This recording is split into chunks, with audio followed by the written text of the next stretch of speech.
Great. So welcome, everybody. I'm Sherry Shee from the Lawrence Hall of Science here at UC Berkeley. We're the Public Science Center of Berkeley, and today we are going to do a recap of some wonderful presentations that were presented at the Association for Science Technology Centers Conference. And the topic we're going to address today are stories from different learning labs that are all addressing issues of equity and cultural relevance. And we're going to hear from a number of great presenters.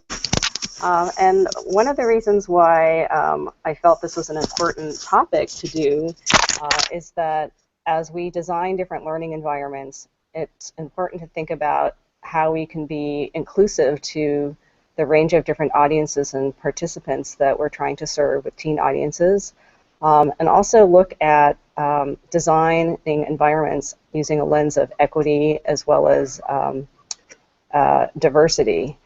And so with support from the Institute for Museum Library Services and the MacArthur Foundation Learning Labs programs, as many of you knew, we are doing, we have a number of institutions that are creating youth spaces, and oftentimes the different activities are designed in particular ways that invite participation. And there's also been some discourse where some of you might be familiar with this, is that there's a little bit of a backlash with the maker movement. There was a report that recently came out that Intel produced called Make Her, to try to emphasize that the maker movement is trying to be inclusive and to invite a diversity of ways of participating. And so I'm hoping that what we'll learn in this particular presentation is to hear specifically from different learning labs to find out what are they doing within each of our spaces, what kind of facilitation and training is being provided, and how do we look at our own practices to recruit for diversity, to design spaces for inclusion, to support different social emotional ways of learning, and also trying to create more student-centered ways of doing work. And this could be from designing spaces all the way down to the kinds of practices that we do every day working with teens. So I want to introduce each of the speakers, and maybe we can have each of the speakers introduce themselves. So a few things about the YOUmedia network. It's I think many of the people listening to this are probably network members, so hello. But for those of you who are not so familiar with the network, it is an organization of roughly 30 libraries, museums, and community centers that received this IMLS MacArthur grant beginning in 2011, and whose goal is really to rethink informal learning environments and how we can build informal learning environments to really support connected learning and to help define learning pathways for youth as they're navigating through connecting what they're interested in to their school, to maybe future potential career or academic goals. So the reason why I was particularly interested in getting this group of folks together is that we all go to these conferences, and when you go to a conference you make these presentations, and they're amazing presentations, and more often than not they get kind of lost after the conference is done. So the goal of doing this is, it's I guess the first in a series following up conferences to make sure that we have an archive of all of the great things that we're talking about, and to also use these as a way to initiate conversation going forward and kind of continue the conversation after the conference is done. So I guess what we'll do is we'll begin with Amy from Art Lab, and I'm going to do a slide share of your, okay, can you guys see this? Great, thanks K5. Okay, wonderful. So my name is Amy Homa, and I'm the manager of digital learning programs here at the Hirschhorn Museum. And we are one of the oldest learning labs to be around. We're in our 4th academic calendar year. And over the course of 4 years, we have really refined our practice as what it means to offer an educational space to local DCUs that deals with digital media and technology in accessible ways, in inviting ways, in hands-on participatory ways. And so we've come up with a lot of good approaches and successful approaches with that. So just to kind of give an overview of our program, like I said, we've been around for over 4 years, and we are open 11 months out of the year for 5 days a week for 4 hours a day. So we're running programs a lot. We're an after-school program. And during this time, you can see here that this is what the Art Lab looks like in one of its finest moments. Learning is happening simultaneously.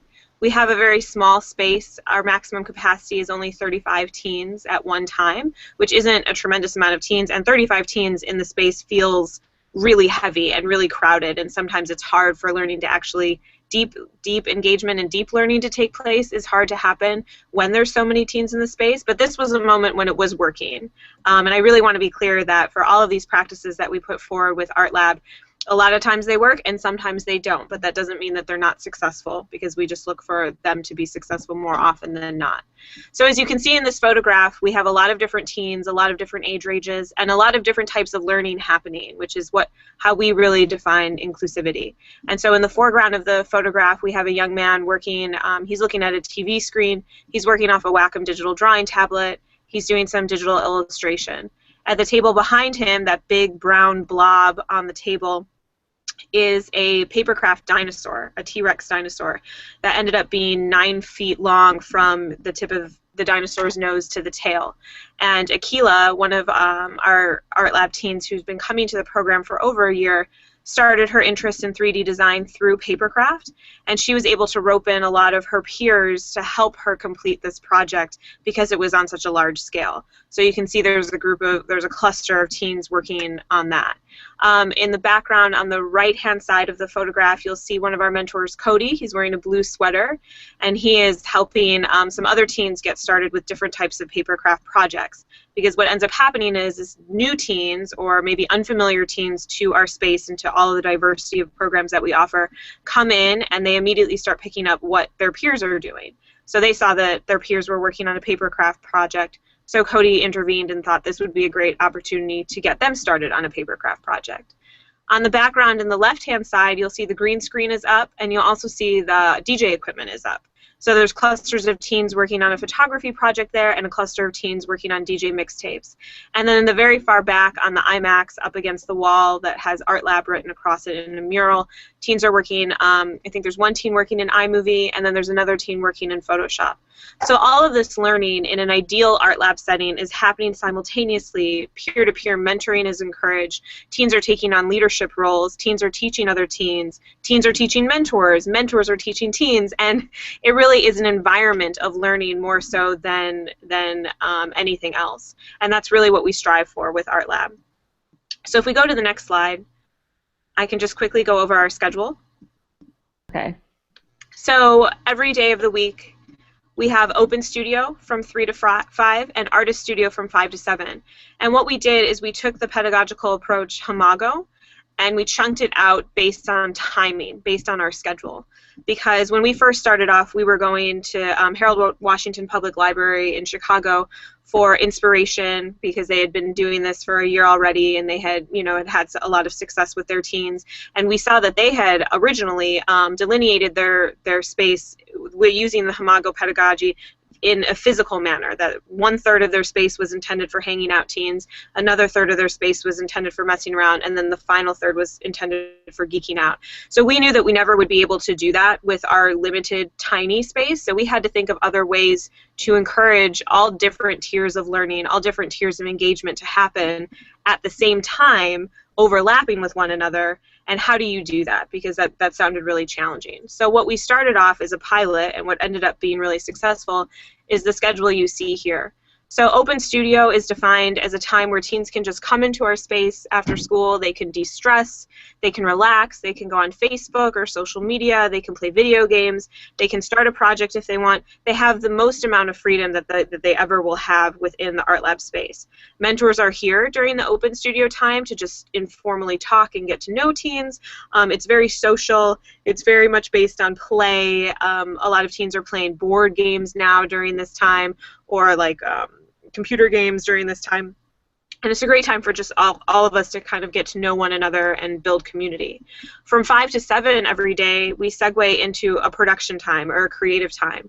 And production to us can also mean just exploration. It doesn't have to mean that you're creating a product. It can mean that you're just tinkering or you're just exploring what the making process looks like. So every day of the week we have a different medium for the topic of our workshop. And the way the mentors construct these workshops is that each workshop allows for a drop-in audience by creating 3 tiers of participation. So every single workshop that we offer has a hanging out element, a messing around element, and a geeked out element. And in doing this, teens can come in at any point to our program, no matter if they've been here before or if they've been here for a year, and there's a way for them to participate that's engaging. We realized that we couldn't scaffold our workshops in a traditional format, where one week led to the next week, led to the next week, because the teen audience in a drop-in setting is not going to come every single week, and we can't rely on their attendance to be that consistent. So we needed to make sure that we were engaging the widest breadth of a teen population as possible, and so we made that format. And for us, that is really successful, and if for us, an unforeseen circumstance that's come from that is that it encourages peer-to-peer mentoring. So teens that are really geeked out on photography kind of end up taking leadership roles during those photography workshops and help newer kids or novice or amateur kids get started on a photography project. So it also helps to create this community of learning in our space. So if we go to the next slide. Oh, there we go. So you guys can see just the topics that we deal with. Our sessions change every 7 weeks, which is really frequent, and mentors are constantly writing curriculum. And the reason why we change every 7 weeks is because we want to keep things as relevant and as connected to teens' interests as possible. So we are keeping up with them, because as soon as we start falling behind with our program materials or our program content, we start losing teens, because we know that they have to be interested in what we're offering for them to be coming to our doors every day. So right now we have the selection that you see in front of you, anything from character building to podcasting to preservation types of photography, and in 7 weeks, or well, now we're midway through the 7 weeks, so in a couple more weeks this will change out and we will have different topics for curriculum. We've heard from teens that this keeps things really fresh, and it keeps things really inviting, and it keeps the teens on their toes, because things are changing in the art lab and things always seem new and always seem different, and they like that. So that is something that ensures that we maintain our cultural relevancy with our audience. And if we go to the next slide, all of our learning opportunities are connected to professional industry standards. We wanted to make sure that our teens knew that when they were coming to participate in our programs, that the skills that they were building by participating in our programs led to something greater, led to something outside of our program, beyond the walls of the art lab. And so what we developed was a certification program. And I'm not sure if you guys can see the certification, but I'm just going to keep talking about them. So for every technology and software that we have in the space, there's a certification tied to it. These are all based on teens' interest. We don't teach these as if the same way a teacher would teach to a test. We don't start any of our workshops by saying, hey, everyone, you're going to get DSLR certified today in today's workshops. We have just a wall in our space where all of our certifications are up on a bulletin board. Teens learn about them organically through their peers or through conversations with mentors, and where it comes up when it's relevant. This is never something that we say immediately to a teen who has no idea on how they want to engage with digital media, because we know that that might be intimidating. This is something that just teens learn about throughout their experience in our space. And so once they're certified within a technology or a software, we then have conversations with those teens as to how they can use that language on a college application or a job application or a resume. And we encourage them to start making the connections between what they're learning here and how that is relevant into their own lives, into their own careers, into their own, professional higher education careers beyond the art lab.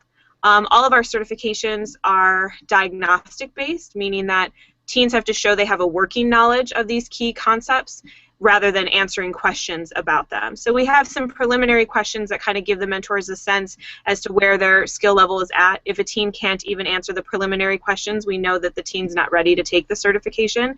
And then the second page of the certification, which we don't show here, encourages the teens to take a series of photographs that shows not only that they have a working knowledge of the camera and the anatomy of the camera, but also photography principles as well.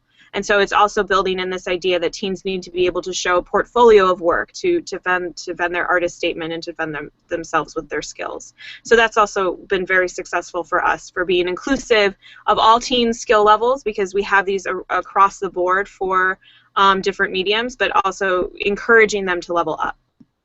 And so our next slide, a big question I get a lot of times is to how we find mentors or how we train mentors to work in this space, and that can be very tricky. And what we found works the best is we need as diverse of a staff as we have with our teens.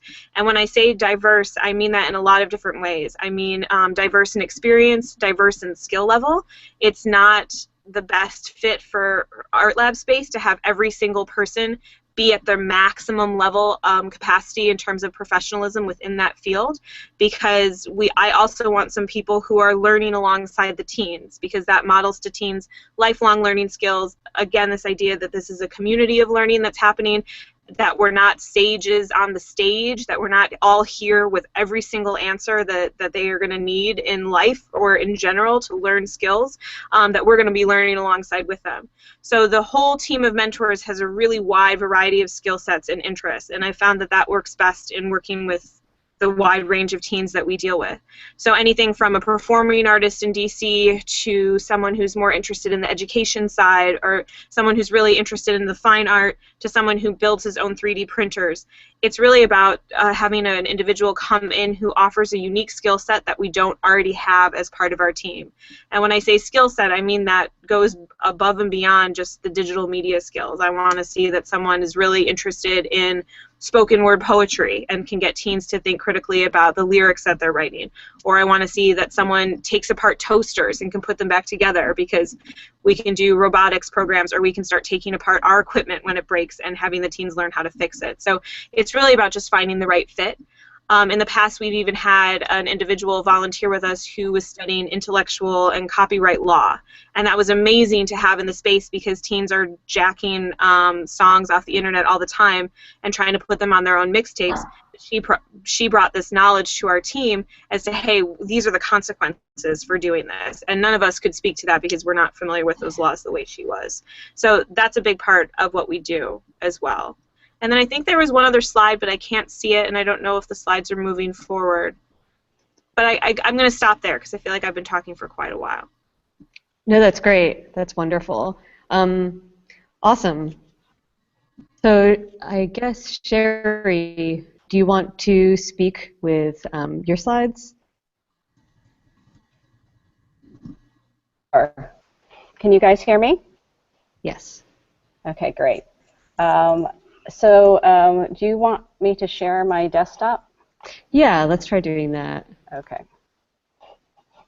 You bear with me for just a moment. It's been an interesting morning with fun technology things. So I should also mention that for anyone who might be watching this live, if you're on the YouTube page, there's a bar at the top of the YouTube video that says Q&A, or go to the live Q&A, and you can click on that and you can submit questions and we'll get them in the Q&A box. One thing I wanted to mention after Amy's talk is, well, first of all, you guys are doing really, really amazing stuff at Art Lab. It's so impressive and so inspiring. And I guess what I love about it is, well, I like many things, but there just seems to be so many multiple entry points to youth engagement, and I think that that is a really big, important part of having these spaces and designing these spaces. So it's not like you walk into a space and, from where I'm coming from the library side, it seems to be like, you know, Tuesday is going to be like anime afternoon, and Wednesday is going to be this thing. It seems like if you have these multiple projects that are going on, many of them which are teen-led, that enables someone to walk in and engage in a variety of different things, and it makes it so it's not like school, and it's truly interest-based. So I love the idea of like clusters. Exactly. And that's what we're going for, and that's what we've heard from teens, that they want to feel, and we know this, that they want to feel like they're in charge of their own learning, that they have the power and the opportunity to have their voices heard, to have their thoughts appreciated, to have their skills acquired at their own pace. And that's why we've created these, I call them invisible structures, because we're not, overt with them to the teens, even though the mentors are working like crazy behind the scenes to make sure it all goes smoothly. These invisible structures that allow these clusters of learning, that allow these different tiers of learning to happen at the same time. Yeah, that's great. Sherry, do you want to jump on with your presentation? Sure. Are you guys able to see everything? Yes. Okay, wonderful. Oops. All right, well, super. So what I'm going to talk about are the different equity and diversity practices and programs at the Lawrence Hall of Science. In particular, we're going to be looking at the Tech Hive Teen Internship Program. As I mentioned before, we are the Public Science Center of UC Berkeley, and we are here up on a hill. Here's a picture of the Science Center itself. We serve families and children around the Bay Area, as well as do professional development, and also, as I mentioned, host our Tech Hive space. So a little bit about the Tech Hive program. The Tech Hive is a pre-college engineering program that focuses on supporting creativity, youth development, authentic engineering design experiences for high school students ages 14 through 18. The Tech Hive was started with funding from the Institute for Museum Library Services and MacArthur program, and we're one of the learning labs.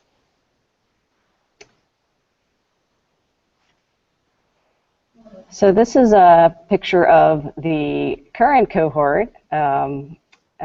We have 32 students in our current program. A number of kids were recruited from the Bay Area, and a lot of them were originally from our existing membership program. To give you an idea of our selection process is we tried to make sure that we had as many females as males in the program. We also wanted to make sure that we diversified across different high schools, so we have kids coming in from 19 different high schools. And also looked at just a range of different ethnicities and perspectives, bringing the kids into the program.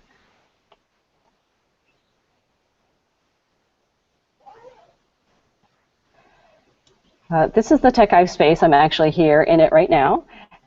This is an old amphitheater that was a computer lab here at the Lawrence Hall of Science, and with funding from a number of different sponsors, we were able to transform the space in an 18-month period, as well as do some planning around the lab.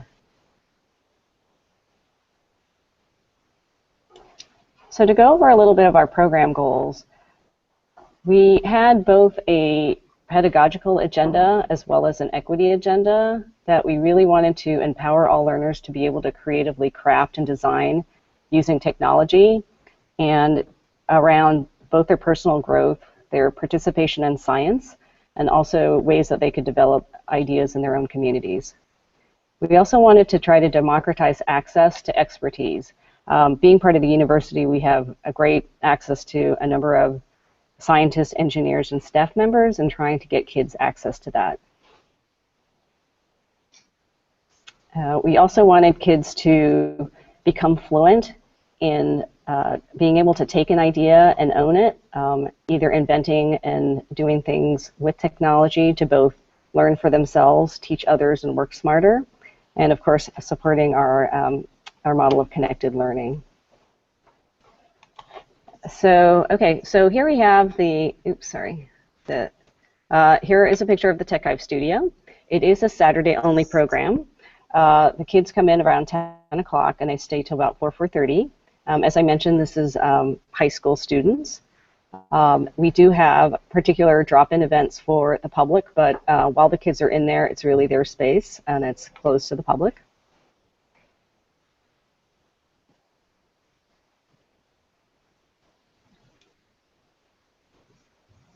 And this is the activity framework which helps organize our work. We make different things. We share different things through making media and participating in panels, and we also teach things to others. And the audiences which we serve, we primarily started as a work experience program for the hall by having kids help out with exhibits and programs, camps and classes and things that go on in the hall with public programs.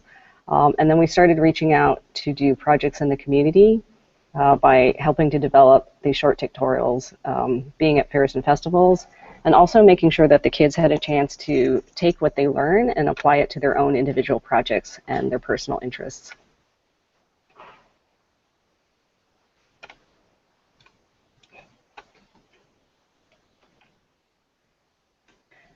Just to give you a quick idea of the kinds of things, we brought the kids to the East Bay Mini Maker Faire. It's a local event where there are different families that come and participate and make different things. We ran a special program with related to an exhibition called Extreme Bugs, and so the kids made a little a game which they programmed in Scratch and then used cardboard switches to interact with that game. So it gave them some ideas and experiences teaching to others. And as I mentioned, they also help out in public programs.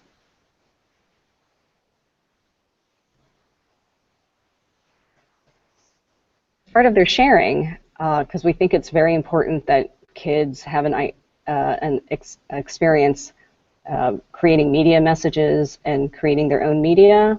We have a YouTube channel and encourage the teens to edit their own videos and have a venue for presenting that online. We also invited the kids to do a project at the Happy Hollow Zoo where they created an MP3 player that went with a zoo ride.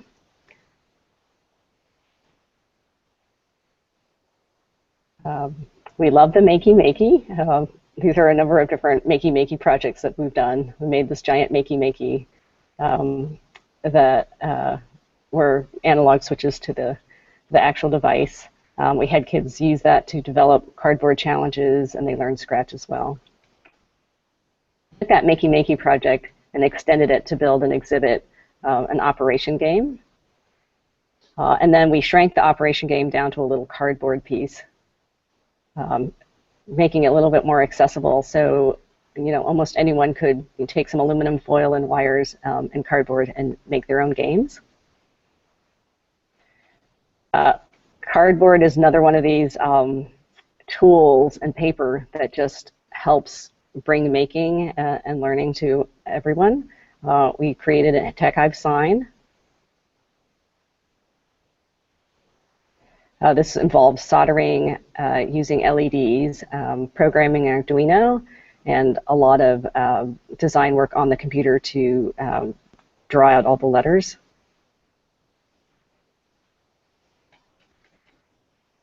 And most recently, one of our TechHive facilitators, AJ Almaguer, won a Bay Area Inspire Award, and he brought that award to the TechHive and invited the teens to co-build at the Town of Terror, a haunted house, which was introduced at the Albany High School and involved the local community there, as well as a group called the Berkeley Engineers and Mentors, who were working with after-school kids. So just to say a little bit more about the TechHive as a context for looking at equity, inclusion, and diversity, that just reflecting on what we've done in the last 18 months, that in order to invite participation by lots of different students, we had to change our approach to recruiting for gender equity and equality and diversity by specifically targeting different schools, counselors, teachers, and community partners. And that was a way to not get the usual suspects visiting science centers who were already familiar with the center and their families were already tied to the hall in some way, either through membership or they'd been coming here forever, and to try to broaden that participation. We also try to, and this is more of a design principle for inclusion, is to try to offer activities that allow learners to create their own pathways.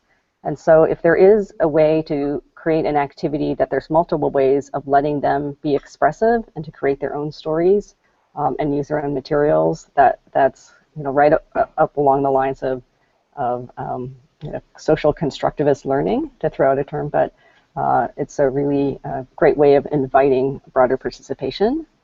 Kind of on the nuts and bolts is that a lot of kids have trouble coming up to the hall. Transportation is a huge issue, and so if there's a way to offset the cost of transportation to the hall, or setting up carpools amongst your teens, that's a great practice. Something that we found very useful in this fall cohort, we have a number of families that were only speaking one language, and so being able to hire bilingual staff to translate to the parents what their kids were involved in and why they were part of the program was important. We also try to open up our space and offer it as a regional hub to different community partners to host different events.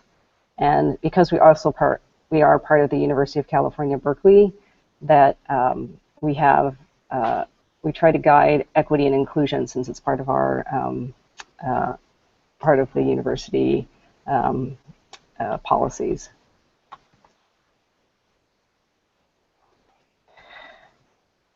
So with these particular design guidelines, that we also have a number of challenges, which are both geographical constraints. Being up on a hill, and it's hard for kids to come up here. As I mentioned, there were transportation issues. And also that the visitors and attendees who come to the Science Center and the teens also do tend to reflect the university profile and demographic, and so one has to take extra care to try to be inclusive and try to reach everyone. Especially back to this idea of diversity is that not all the kids are interested in STEM, and I think that's okay. And as long as we're providing ways of getting to funds of knowledge for that, I think that's great. We also have limited resources for staff PD, which is something that we would love to figure out a way to grow in that area. And we invited different corporate volunteers as well as alumni and retirees to come give talks. And as you know, you do have to train these folks because they can easily reinforce stereotypes, and especially which are, would be unhelpful to the kids. And if you want to learn more about the Tech Hive program, we have a Facebook page, we maintain a Tumblr blog, and we have a YouTube channel, and I'm looking forward to getting some questions and discussion. Great, thank you, Sherry. It's so refreshing to hear someone actually acknowledging challenges and real challenges that their site is facing, because I feel like it's hard to do this, particularly when you have like different environments and you want to be always showing your best face. But one thing that I really like about the YOUmedia network is that it really opens up this opportunity to have a conversation and to problem solve collaboratively. I agree with you. I've heard from many sites that transportation is a huge issue, and it's something that you never really think about. But in trying to get as many youth as possible and as diverse a group as possible to your site, being able to get them there is usually one of the hardest parts. And in terms of some things that you're doing that are really fantastic that I love are just seeing how your teens have really taken ownership over the space in terms of like putting their own identity and their own imprint. So that's really cool. And the other thing too is like acknowledging that not having necessarily STEM programming, but saying that there are other kinds of learning that's happening, and that's fine, and it's maybe not something that that funders want to hear, that like non-STEM activities are happening, but acknowledging yourself that it's okay that these kids are just hanging out, it's okay that they're just socializing, and it's all about culture building and community building for the youth is, I think, really important to be able to do. So David, do you want to jump over to you and show your part of this presentation? Yes, I would like to do that. Okay, I just want to start out by saying that there are a lot of different facets to our learning labs as well. but I focused my presentations kind of on strategies we use to develop potentially equitable programming, etc. And I added an audio track to the video, so I'm going to share that here. Okay. How about now? Can you guys see it? That's good. Okay, good. All right, I'm going to play it. Of equity, like many people do, the word accessibility comes to mind. But what does accessibility mean? There are many dimensions to equity, and I'm going to focus on two of the facets that I find integral in developing equitable programs in my space. These are invitation and voice. Okay, so I'm going to ask you to use your creativity a bit here for a second. Imagine you're planning a dinner party. You've created the most amazing menu appealing to a wide cultural, diverse palette. You designed beautiful decor. Everything is all set. Or is it? Crucial aspect to your dinner party is the invitation. Without it, no one's going to know about it, and certainly nobody's going to show up. First, you'd think about who you want to invite, because the mix of people is crucial to the success of the experience. I feel the invitation provided dictates how accessible or equitable your program is. Queens is the most ethnically diverse area in the country. Because of this, we have the opportunity to invite an amazing mix of people to our dinner party. That provides a powerful platform. And as you may or may not know, with great power comes great responsibility. As a science center, it is difficult for us to retain our audience past middle school. Learning Labs has allowed us to create an inviting environment in which teens are trusted to make their own decisions, and they're able to follow their interests, etc. Now, there are two types of interests. Of course, there are the ones you have, but then there are the ones you're not sure about yet and you need to discover. In our space, we really try to provide an invitation for the teens to explore those interests, but also through collaboration, discussion, and sharing, they can discover a lot of new ones as well. One of the vehicles we use to do this is the Learning Labs pop-up.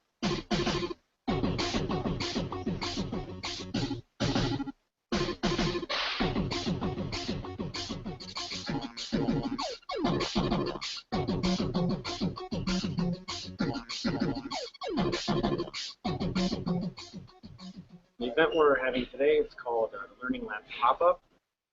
I want to make sure everyone knows that everything is live in the movement right now, right here. That's right.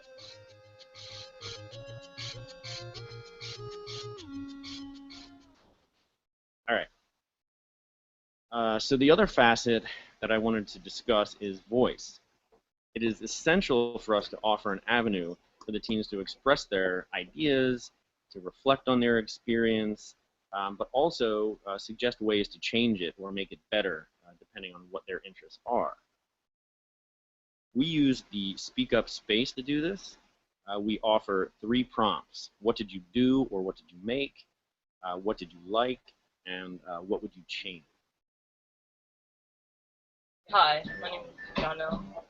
So, right now, talk to you guys, whoever you are.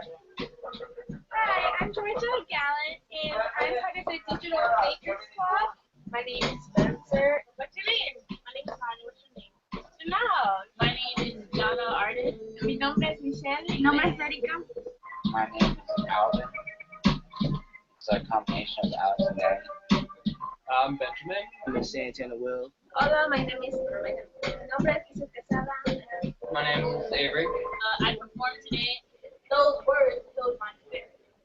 The way I felt about the piece, I still love you to say with my poet name is Art Is. It was pretty cool. Y lo que nos gustó de aquí fue que la gente te explica muy bien las cosas, no tú lo entiendes todo. El trato fue muy bueno y estoy encantada de estar aquí. And right now in the background, people are making beats, making music. Just really technological people who, you're a good producer, you can use anything. But I just wish this museum or whatever this is was just a little bit longer.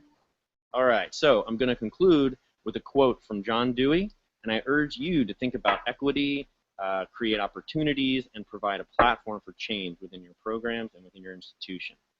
Thanks. All right. So, okay, that was my presentation, but then I'd also like to add on that as we're going forward with the program, it's just taking on many different versions because I think, what is that special word that I'm trying to think of?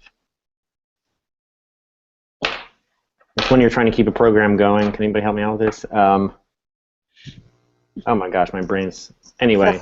Sustainability? Yeah, there we go.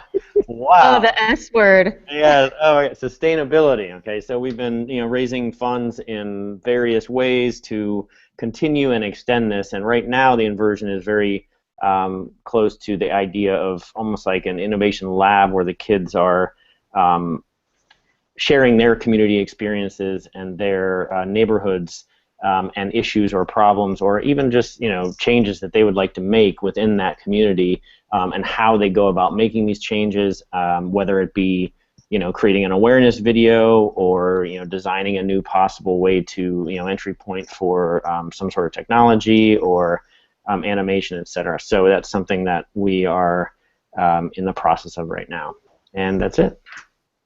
Cool. That Speak Up space is pretty awesome. That's the first I've heard of it. So that's really cool, David. And what I like about it is that it ensures that you get youth feedback, and it's in a lot of ways very different from, and almost, I'd say in some ways better than a survey, because we found that literacy has been a big obstacle. When it's different when you're asking a kid for their response towards something, and then you have them sit behind like a piece of paper or a computer and write out their response. It's almost like they need that help to be able to, or they feel like it's a less authentic experience if they're responding through a formal survey as opposed to when they're just having a conversation. So I think that's wonderful. Yeah, and I think, one thing that I've noticed about that, one of the benefits is exactly what you're talking about, where the kids choose to go in, and that's why that's why I wanted to specify the word voice, because it's really important.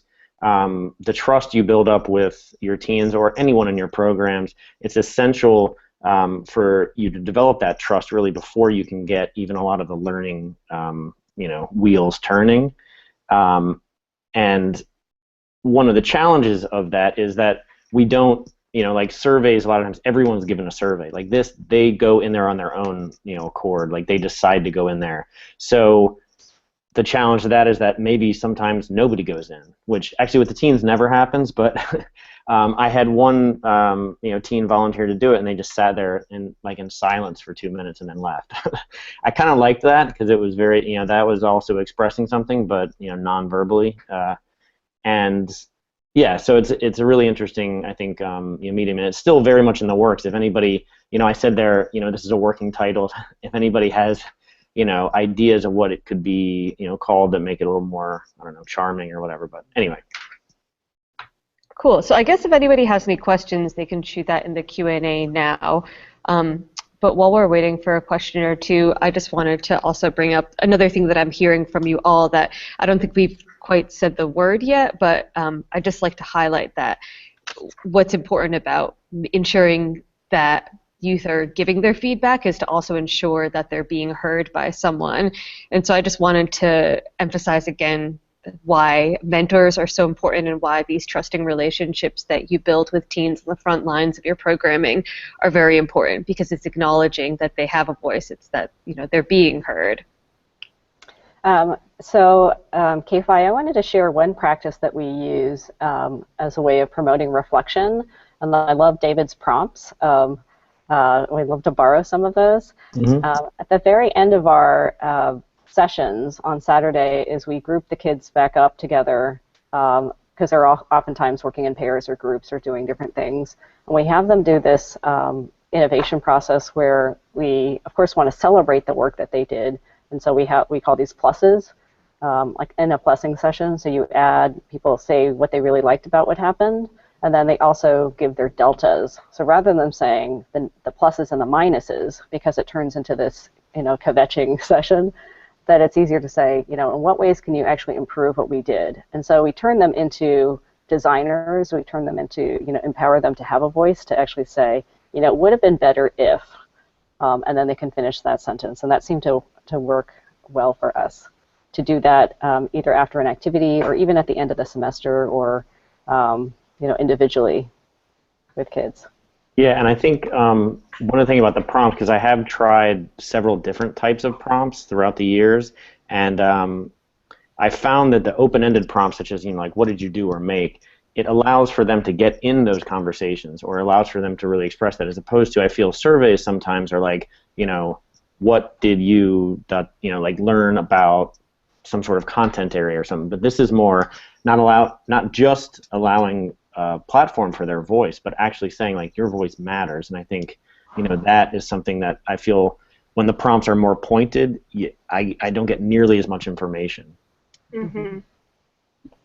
I was also going to mention that recently I'm working on a paper mechatronics grant because we're trying to build paper robotic kits to bring the price point down for learning about mechanical engineering, electrical engineering, and controls.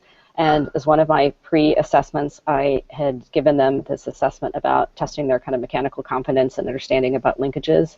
And just looking at their body language, the way they froze up, and it's very school, like all the kind of feelings about schooling and failure, like, am I going to be graded on this, or how well, like, I don't know this, like, all kind of came out of the woodwork. And so I feel like oftentimes surveys are also not what they call ecologically valid for the work that we do in these rich informal learning spaces.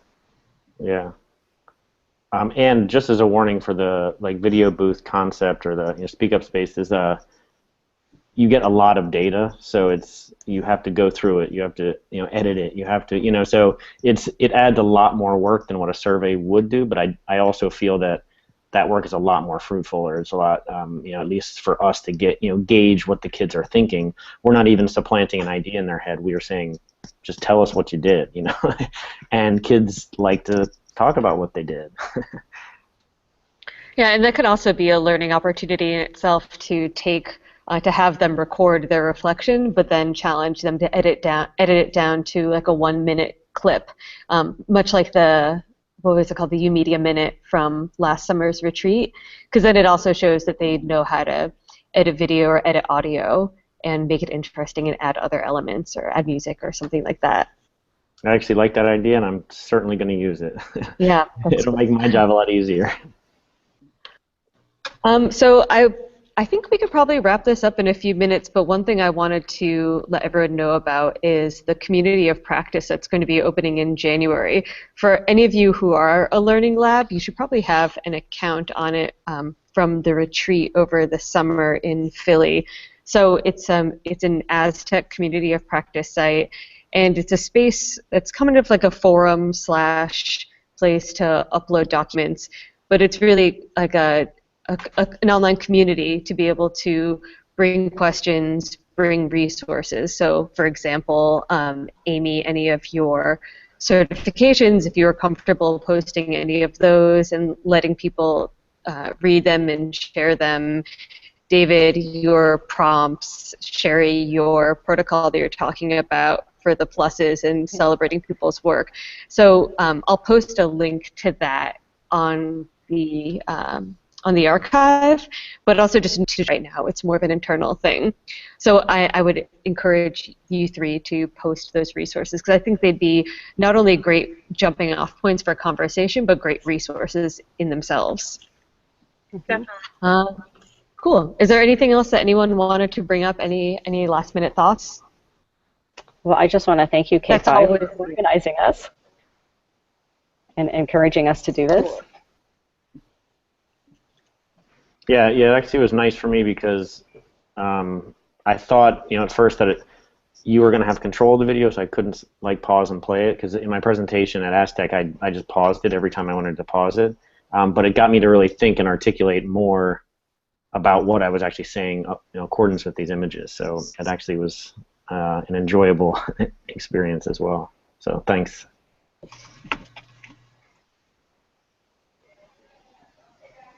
Cool. I also think that this is just such an important topic that I want to keep on having, especially with the Learning Lab sites, because when you take topics like this, it really doesn't matter if you're in a library or a museum.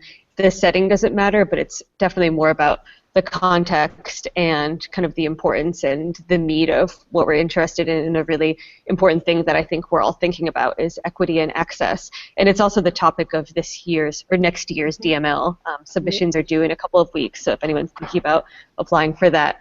But just wanted to bring that up as something to think about as well, and something that seems like the wider world is also thinking about, which I think is definitely a good thing that equity is being focused on. So great job. Right, and if there's an opportunity to do this again, it'd be fun to come back again in a couple months and share some more strategies with whoever wants to do this again on the Hangout. I think that's a great idea. Let's do it. Okay. All right. Have a great afternoon, everybody. Yeah, Great, thank you. Okay, bye-bye. Bye.